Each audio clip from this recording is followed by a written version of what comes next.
savstarpējās attiecības ļoti lielā mērā mainās. Ka vairs galīgi nav tā, ka sieviete ir vienīgā tā, kas rūpējas par to bērnu, un vīrietis strādā automašīnas darbnīcā un par bērnu neliek zinis. Ja?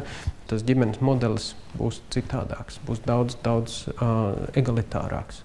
Tomēr es esmu pārliecināts, ka šī ķermeniskā vēlme pašiem iznēsāt bērnu tomēr saglabāsies.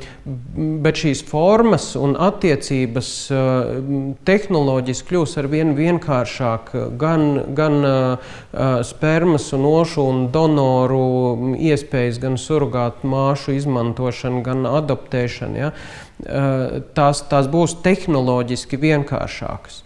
Vai mūsu bērni, vai jebkādu citu cilvēku bērni ir pelnījuši to, ka viņi saņem mantojumā kaut ko, ko viņi paši nav pelnījuši. Viņu darbiņš bija vienkārši piedzimt. Mēs jau nevaram uzspiest saviem bērniem, ka viņiem, es uztaisīju banku, un bērnam arī pa to baņķieru būs jākļūst. Ja? Vai viņam gribās kaut ko citu, viņš grib ģitāru spēlēt, kāpēc viņam jākļūst par baņķieri? Katrs nodrošina tai savai dzīvei, ja?